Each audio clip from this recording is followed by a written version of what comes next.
Começando a futebol para vocês para falar sobre a seleção brasileira contra a seleção argentina pelas eliminatórias, jogo que aconteceu ontem. Antes de eu falar dessa partida, por favor, deixe o seu like, se inscreva no canal, ative o sininho após o final do vídeo. Comenta a sua opinião aqui embaixo, o que você achou da partida. Não esqueça de compartilhar para os seus amigos ou para os seus familiares, para quem acompanha a seleção brasileira, gosta de ver jogos de futebol. Então compartilha para essa galera, beleza? Enfim, eu vou falar sobre o jogo agora. E, cara, a seleção brasileira perdeu de 4-1. Poderia ter sido um resultado muito pior, afinal a seleção da Argentina produziu para fazer muito mais que 4 gols. Poderia ter sido 5, 6, 7. Não seria nenhum absurdo. A seleção brasileira que em 90 minutos praticamente não incomodou. A gente teve a finalização do Matheus Cunha, que foi justamente o gol. E depois disso a gente teve um chute para fora do Rafinha, numa cobrança de falta, se eu não me engano. E a outra bateu na trave. Então assim, foram 3 oportunidades em 90 minutos, que é muito pouco. Essa derrota para mim não surpreende tanto, porque a seleção da Argentina, querendo ou não, é uma seleção mais pronta. É uma seleção que acabou de ganhar uma Copa do Mundo e tecnicamente é uma seleção muito boa. Então, assim, é uma derrota que não me surpreende, porém a maneira que o Brasil jogou ontem é surpreendente e bizarra. Porque, assim, o Brasil ele deu muita liberdade. Se você pegar os 4 gols e boa parte das jogadas da Argentina, foi muita liberdade. A Argentina se rolava essa bola, passava pelo zagueiro, passava pelo lateral, às vezes mesmo até pelo goleiro. Então, assim, ninguém no Brasil chegou para chegar junto, ninguém tentou interceptar a bola, ou matar a jogada com uma falta. Então, assim, a seleção brasileira, a impressão que ela deu na partida de ontem foi como se, ó, a gente não vai fazer nada e fica aí, faz o que vocês quiserem com a gente. Porque, de fato, não teve marcação. Ninguém mordeu.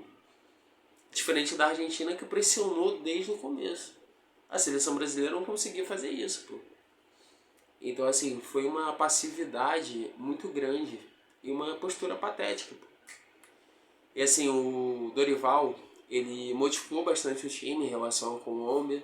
Alguns jogadores porque não foram tão bem, alguns porque estavam suspensos, porque levou o terceiro cartão amarelo, e outros porque estavam lesionados. Por exemplo, hoje o João Pedro, que na partida contra a Colômbia para mim foi muito mal, ele botou o Matheus Cunha que naquela partida, os minutos que entrou, acho que ele foi melhor do que o João Pedro. Então hoje ele começou como titular, fez o gol. E o gol do Brasil não foi de uma jogada trabalhada, foi justamente fazendo essa pressão em cima do zagueiro da Argentina, que acabou perdendo a bola. O Dibu Martinez estava um pouco adiantado, então o Matheus Cunha chuta bem no canto dele, um contrapé, fazendo o primeiro gol. A gente também teve o Wesley titular, o Wesley que em poucos minutos fez uma partida melhor do que o Wanderson contra a Colômbia. Hoje ele se apresentou, tentou criar jogadas, conseguiu cruzar, coisa que o Wanderson não fez em nenhum momento. E hoje aqui o Wesley não foi tão bem assim, em alguns momentos ele até tentou, mas como todo o time foi bem abaixo. Acho que o único que salva é o Matheus Cunha e só pelo gol, porque se não fosse gol, acho que é outra aí que provavelmente não daria para salvar nessa partida. A gente também teve o André no meio campo, junto com o Joelton, até porque o Gerson acabou se machucando. O Bruno Guimarães já tinha levado o terceiro amarelo. E, cara, o Joelton, pra mim, ele fez uma partida horrorosa. Se contra a Colômbia ele falha no primeiro gol e faz boa parte da partida muito ruim, hoje ele repete de novo. O André também abaixo. E de resto, praticamente a seleção brasileira foi a mesma. Teve a entrada do Murilo também na zaga. O Murilo também, pra mim, falhou em alguns lances. Ele falha no primeiro gol. E ele também falha no segundo, que é o gol do Enzo Fernandes, que ele corta, ele acaba cortando muito mal. E não adianta de nada praticamente. Então assim, é como eu tô falando, a seleção brasileira, eu acho que o resultado não choca. Apesar que 4-1 choca. Mas o que me incomoda é a postura. O Brasil podia ter entrado de outra forma na partida. Até porque o Rafinha, ele deu uma entrevista pro Romário, faz o que, 3 dias no máximo, onde ele teve uma fala agressiva, na minha opinião. Só que por trás dessa fala, eu acho que ele quis dizer a gente vai chegar para essa partida, a gente vai disputá-la com seriedade, a gente vai dividir todas as bolas e a gente não vai baixar a cabeça para a seleção da Argentina. Só que o Brasil fez uma postura totalmente contrária. E essa partida, essa fala dele acabou inflamando um pouco a partida, porque antes dessa fala, acho que a maioria não tava dando tanta atenção assim para essa partida.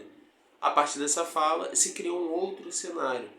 Só que a fala dele foi totalmente diferente do que a seleção brasileira fez em campo. Então assim, se era para fazer aquela fala e ter tido esse tipo de postura no jogo de ontem, era melhor não ter falado. Mas enfim, agora eu vou falar aqui sobre os gols. Cara, o primeiro gol é falta de atenção. A seleção da Argentina cobra uma falta ali no meio campo, consegue tocar passes rápidos, a bola acaba parando no pé do Julián Álvares. Ele ainda choca ela com o Murilo, mas a bola bate acho que na panturrilha do Murilo, acaba ficando com ele, ele dá um tapinha o suficiente para descolocar do goleiro do Bento, e a bola vai entrando devagarinho no gol. O segundo e o terceiro me chamam bastante atenção, justamente por conta dessa passividade, onde a seleção da Argentina fica circulando a bola, fica tocando essa bola de pé em pé, onde consegue achar o Depou consegue achar o Molina do lado direito, ele faz o cruzamento, como falei, o Murilo ele acaba tentando interceptar, mas ele tira a bola do próprio Wesley que estava na jogada, e quem estava acompanhando esse lance junto com o Wesley era o Enzo.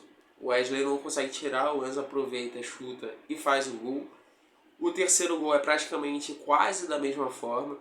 A única diferença é que o Depou também participa da jogada, só que dessa vez, em vez de ser o Molina pelo lado direito, quem cruza pelo lado direito é o Enzo Fernandes, onde ele consegue achar o McAllister, que não tem ninguém marcando.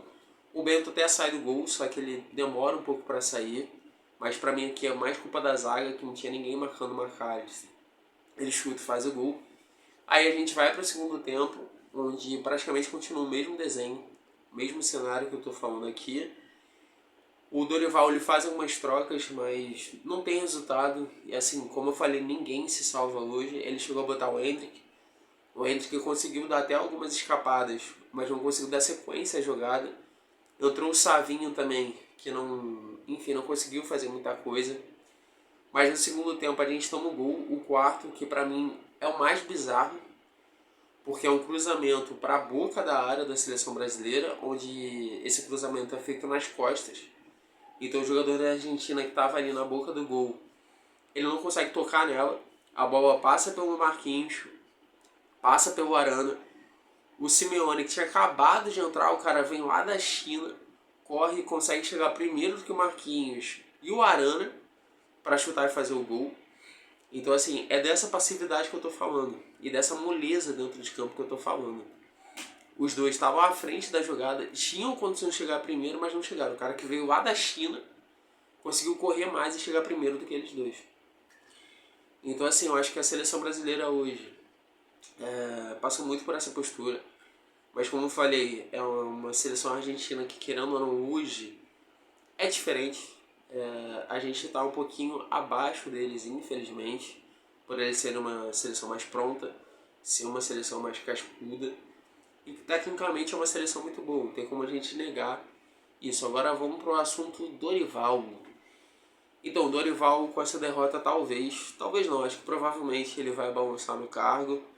Se isso acontecer, para mim não é surpreendente, afinal o trabalho dele não é bom. Ele teve 2 jogos interessantes nas eliminatórias, um contra o Paraguai que o Brasil goleia e outro contra a Bolívia que o Brasil também goleia. Fora aqueles 2 amistosos contra a Espanha e a Inglaterra, onde o Brasil vai muito bem nos dois jogos.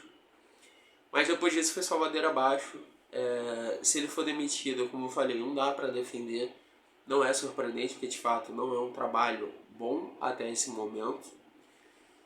Só que assim, se ele for embora, para mim é pior. Porque o que acontece? A gente tem uma Copa do Mundo praticamente faltando menos de um ano. Quer dizer, um ano.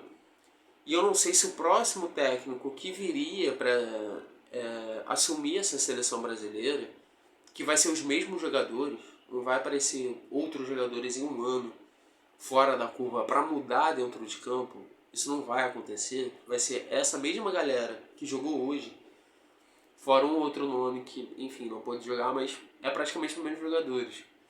Então não sei se o próximo técnico que vir vai conseguir deixar essa seleção pronta o suficiente para a próxima Copa.